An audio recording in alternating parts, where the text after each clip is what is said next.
So you want to end up with the best possible terms when you're purchasing a home. That means the price point as well as other features. So I have a couple tricks up my sleeve I want to share with you in this video. The first thing is obviously price. We want to offer the best possible price for you as a buyer so you're able to get the best mortgage payment for you. But when you're negotiating on price alone, you're looking at the whole picture over the full 30 years. And so instead of, or maybe in addition to negotiating on price, I highly recommend asking the seller to help you with your rate. This rate buy down is going to give you hundreds of dollars off your mortgage and is going to be a much better return on investment for you in the future, looking at a couple $100 a month difference rather than maybe a couple cents difference or $10 difference if you're negotiating on the purchase price.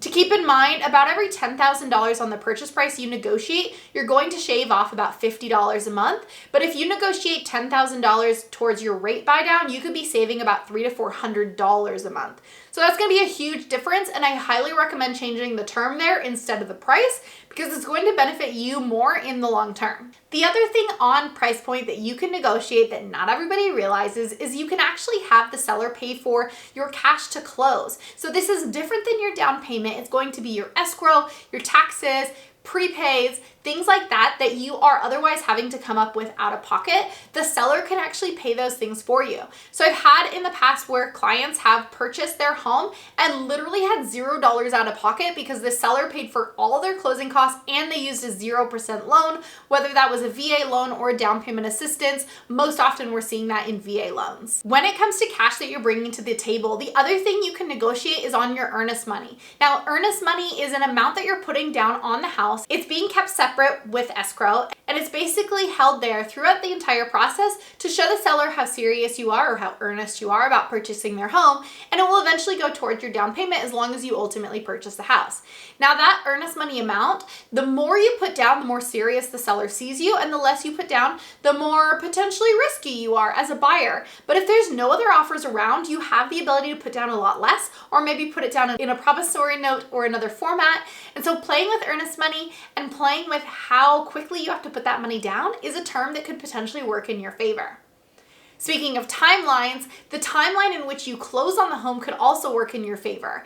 Keep in mind that you don't typically pay a mortgage for almost 2 months after you purchase a home.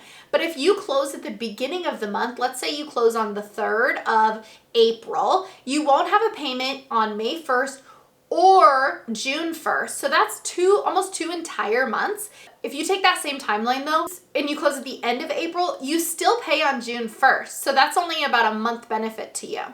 So your closing timeline is important to keep in mind. Again, closing costs do change depending on when in the month you close, but it could benefit you. It could also be impacting the seller because maybe the seller wants to stay there a little bit longer or they want a really quick close. So we have the ability to negotiate on the timeline in which we close, as well as how much time after we close that you're going to ultimately move in. Those are all features that you're able to play around with and figure out what's going to work the best for you and what's going to make your offer the most enticing if you're in a multiple offer situation. And then let's talk about other terms. Of course, we want to make sure that you know all the ins and outs of this house before you purchase it. So most often you're going to ask for a home inspection. However, in asking for a home inspection in a multiple offer situation, it can be kind of challenging because you certainly don't want to lose the house, and yet at the same time, you want to make sure the house is actually working like you think it's going to work. So we have the ability to negotiate both the timelines of the inspection as well as potentially doing an inspection before you ever even offer on the house.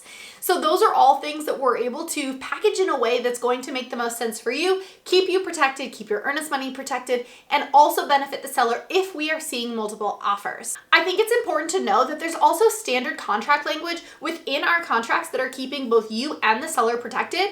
All of those do typically have to stay with the contract. However, there's a little bit of wiggle room depending on what we want to do. So those are information verification periods, checking in on if there is a seller disclosure, making sure that you're aware of everything about the property. And there's more terms than maybe just what you're Googling. And so if you have questions on your specific contract in Washington State, or you want to know maybe some other things that you can help figure out in your terms, ask your realtor. And if you don't have one yet, feel free to hop on my calendar or just leave me a comment. I would love to get your questions answered and see if we can help negotiate the best possible terms for you for your next home in Washington State.